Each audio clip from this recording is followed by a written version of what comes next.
Okay, hey guys, I'm here with one of the top 8 from Montreal GP 2019, Kevin, and he just placed top 8. He got his Lorite and he got his Arthur, which is gorgeous, by the way, and this amazing playmat. So, Kev, what did you play, man? What was your deck?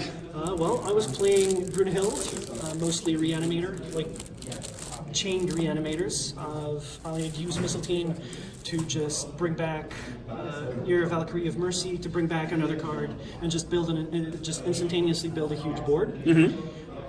First, I started with the Gem Mallet Pandas. Nice. He runs 4 Gem Mallet Pandas. These things are freaking awesome. These guys, not only can I use them with gems that I generate from my stones to generate light will, I can also use it to fix for any color that I want. In this case, mostly wind and darkness. Yes, darkness is super key to your deck. Then comes the Sapling of the Treasure Tree. Nice, and he runs 4 of these bad boys, including 1 gorgeous full art. Basically, these are there to 1, attract fire, and 2, if they live long enough, to give me a nice spike of will to spare my stones. I'll use them for flipping. I'll use them for Phaleg that you'll see later on. If for some reason my opponent tries to destroy them later on, I can basically spike into a Misteltein, spike into an Ares. They're there just in case. Yeah. I never really get to resolve them usually. Yeah, they get a lot of hate, but it's almost like this is your deck's version of Raid, right? Like you don't always play Raid to get its awesome abilities. You can, but it's there to freaking get all those crazy things that your opponent has in hand. Yeah. It just takes hits. Not to give away the surprise of how your deck's major combo, but I like the fact that you don't even really care about playing them from hand, because you've always got funny ways of getting them back from the grave. Yeah. So he runs 4 of these bad boys. They're also addition removal if I ever need Oh, there's addition removal. I always forget about that. I think at this point we reached the 2-cost Resonators. Yeah. So, the Valkyries chosen. Love this card. I actually love this card. And I've never played it. Like, I got it in the, yeah, I've never used it. I really love it. Like, if you're going to be reanimating, you want this card. Even if you play it from the hand, it's still a 6/6 for 2. So it's not too bad. It'll take It's right on curve. Exactly. And if you bring it back, it's almost removal on legs. So yeah, in our games yesterday, even today when we had our matchup, like the amount of times that this thing just hits the field with that buff and is swinging, and like I think it's constantly yesterday hitting. this was like I think a couple times win. You just getting it from the grave, just like swing to win, hit for 8. So it's consistent. It's great, especially if you've got enough ways to reanimate. And exactly. precision. That's the kicker on it. It's basically a gene on steroids. Yeah, it's your With gene. precision. It's almost removal. Cool. What's next? Okay, now we've got the Messenger of the Sun. Any light deck. Just any light deck that runs runes. He's running 4 Messengers of the Sun. I mean, they speak for themselves, but do you use them in any special ways? Not specifically, usually for drawing, because I use most of my runes almost every game. They're also addition removal again, so if I'm ever facing an altar, just sack it, I don't care. Yeah, and with altar in the current meta, like, if you're running light and you're not running Messenger, it's kind of a waste. So, okay, cool. He's running 4 of those. Even if I don't need the addition removal, I've still got draws off of it. Then I think we reach 3 costs. Okay, this is where we start getting into combos. So, Ear, I don't know. Okay, you run Valkyrie of Mercy, and you've got 4 of them. Because I want it in the grave, I want it on the field, it brings back the Chosen, it brings back whatever I want, the Pandas sometimes it's Sapling. Anything I need, I bring it back immediately. Like, most of my most useful cards are 2 or less. Yes. So I just constantly bring them back with that. Yes. Actually, I want them in the grave so I can reanimate it later. Anyways. Exactly. I just want her always on the board. So basically everything that you can bring back is on the playmat right now. Right now, yeah. If I was to use a phrase to explain, like, the mechanic of this deck, it's literally chain recursion. Yeah. You do a thing, which grabs a thing, which grabs another thing, and then suddenly massive board presence at any time. Like, More or less. It's crazy. I need a little setup, but yeah. So you know what? I'm going to use that as a segue into your Misteltein next, just because this combos really well with that. Okay. So you run 4 of Misteltein, the Pious Sword Saints. All of them. Oh no, one of them in glorious full arts. basically, she's there so that I'll usually go for reanimating her. She'll give me a rebate on the next rune. Play a rune immediately, grab the Valkyrie of Mercy, which grabs usually the Valkyries chosen. Yep. Just chain them all together, and you've got a pretty big board. It's like you just judgment into you judgment Brunhild, you get Misteltein, get the other one, and just like rinse and repeat, like All of a sudden you have a board presence. over and over and over again. And I'm sure that at this point people are already wondering, like, okay, sure, but like, how big is your grave going to be typically? But we'll get to that when we get to the roots. Yeah. So he runs 4 Mistelteins. What's next? We're going to be going back to the 3 costs. Nice. 2 Phaleg's Angels of War. These things are always so stupidly hard to spell. Basically, they're there in case I need a flyer, and if my sapling lives until my opponent's turn, and they try to destroy it, I can destroy the sapling to get the 3 will, and immediately play an angel. Yeah, and this thing is like really good for if you're going up against IU decks. Like if you can keep it on the field, you're using it as a blocker. Yeah. Nice, cool. You run 2 of those. And the last Resonator. Here it is. Ares. Oh, actually, this is probably one of my favorite resonators from Awakening of the Ancients. So it's Ares. Oh, this dude's name. Knight God Emperor of the Burial Ground. It's so pretentious. It's like, oh, what's your business title, sir? Oh, I'm just Knight God Emperor. God. Okay, so he is a 4-drop. He's got a 10/8, but he also does a bunch of awesome shit. What does he do? Well, basically, when she comes into the field, she brings in 2 more will, so I can play another card if I one or more other cards if I want, runes, whatever. But I want her mostly for the buff. Yeah. +2/+2 naturally. If I get enough runes, which I play a lot of, she buffs that up to +4/+1 on the whole board. If I can't get a very wide board with Misteltein, I just play that, and every single one of my cards gets a lot better. Yeah, and typically, from my experience going up against this deck, like you go through your runes like fast. So if you're getting those buffs, like when I went up against it, it was buff to win, but you could do it a lot faster.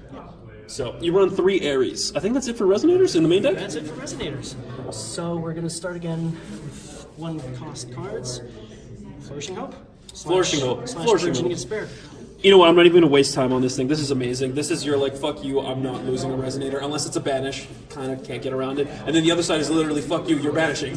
Yeah. So, that's awesome. And instead of just having your Stones of Hope, which we haven't seen the Stone deck yet, but I'm assuming you run those, you've also got mana fixing for darkness for the inverse with your pandas.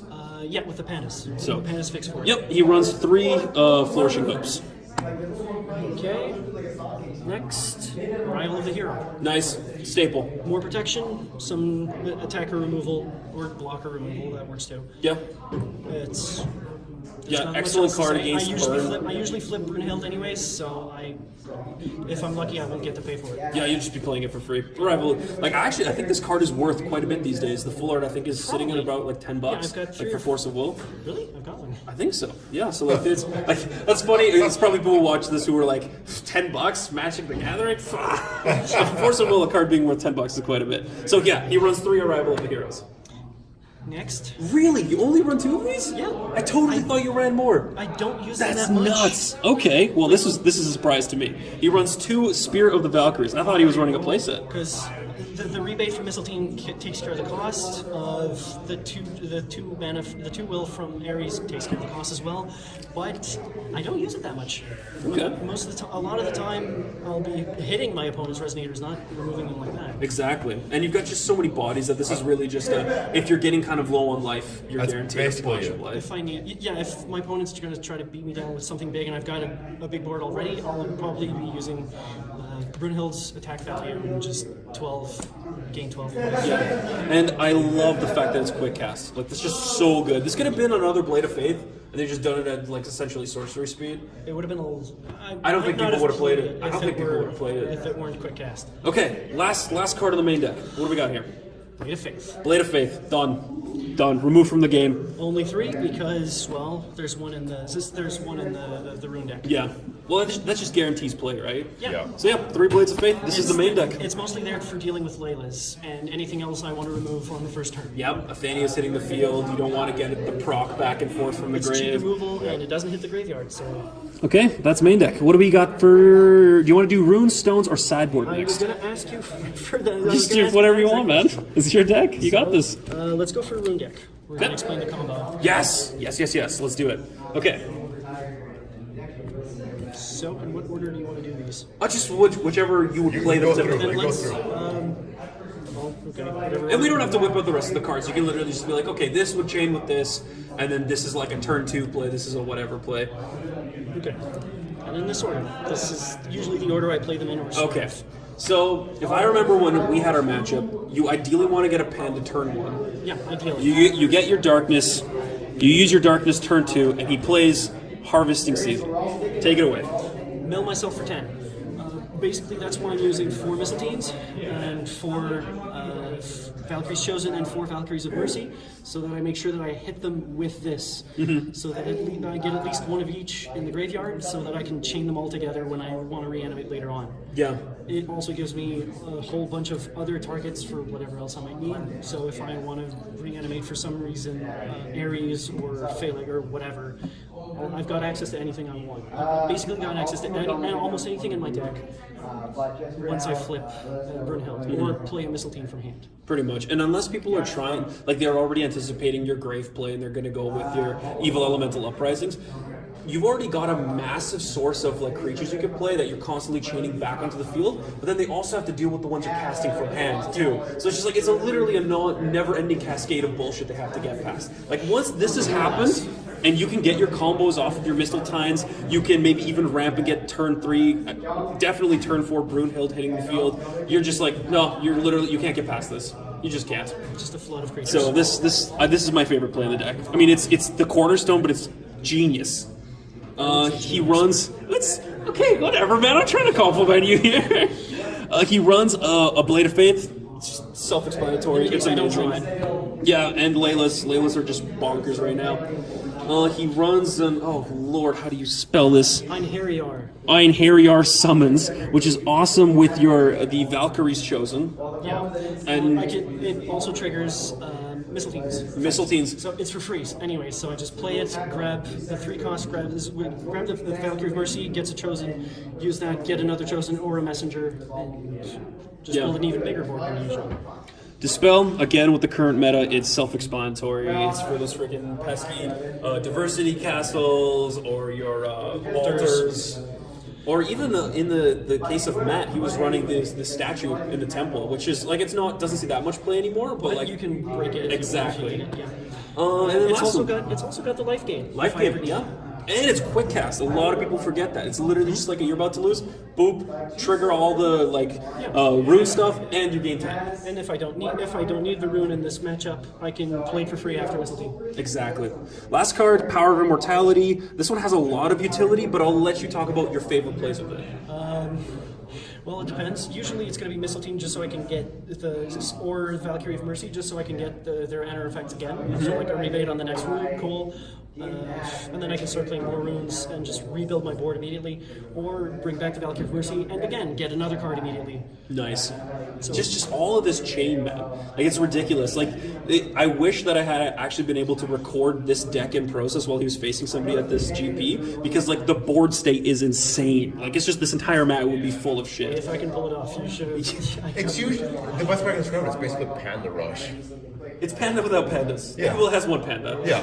Okay, what do we got for stones? Yeah. Stones. All right. Let me just separate them back.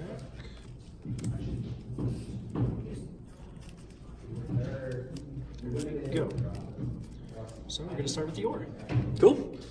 He is running 4 of the ore from the Treasure Mountain.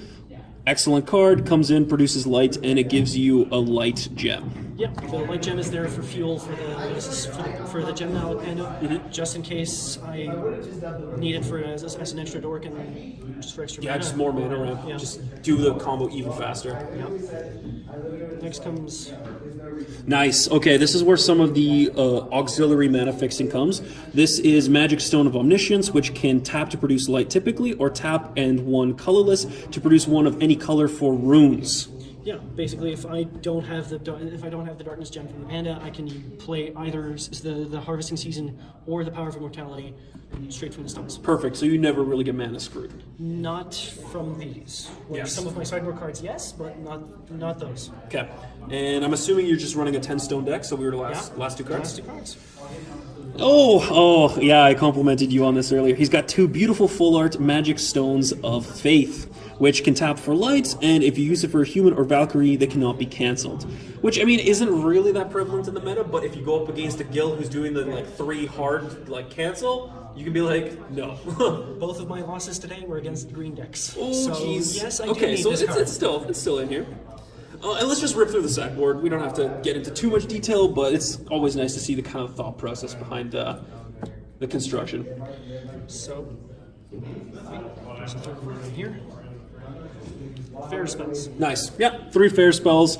Green, he's got mana fixing, just like... I can't use the stones for it, but the pandas can do the job. Yeah. It's in case of Lorite or lots of counter spells. I can counter their counter spells for cheap. Cool. So 3 fair spell. Separation of Fates. 3 separation of fates. It's got a draw. A lot of people forget about it, and your target J/Res loses all abilities until the end of turn. Useful I'm against assuming IU. Yep, same. I've got the same sideboard. Anything with swiftness, whatever. I love this card. I love this card. I love this card. I love this card. This is the Sealing the Gates of Darkness. So many people forget this card exists. So many people do. It's even better against Layla and any darkness deck. I just replace the Blades of Faith with that, Yeah. and at instant speed I remove anything for 1. Yeah. Well, I mean, with the amount of mana you can produce, if you have like ridiculous amounts of draw, I'd honestly just run both. Just keep removing the Athenias, keep removing the Laylas. Yeah, but that one's just for darkness. That is just for And darkness. I don't usually need. No, so I don't say keep it in your main room, in your main deck, but just like sideboard it in when you're going up against certain people that shall remain unnamed. He was totally here. And finally, is this the end of it? No, you got one dinky. Okay, so he runs 4 of evil elemental uprising. Again, this is self-explanatory, and a lot of people forget that it cannot be chased. It's useful against Gil and mirrors. Technically, it would also be useful against this deck. Yes, and it's very useful against this deck. And Okay, last card. Number 15 for the sideboard is another Spear of the Valkyries. just in case it's Yeah. just in case the other 2 were useful, I'll bring in this extra one if I need it. Cool, guys. This was one of the top 8 at the GP Montreal 2019. Thank you very much, Kevin. I appreciate. First of all, I just want to say thank you for showing me this deck. I had so much fun playing against it, and I'm happy that we got to hang out. Great. Okay, Well, thanks, man. Okay, we'll see you guys next time.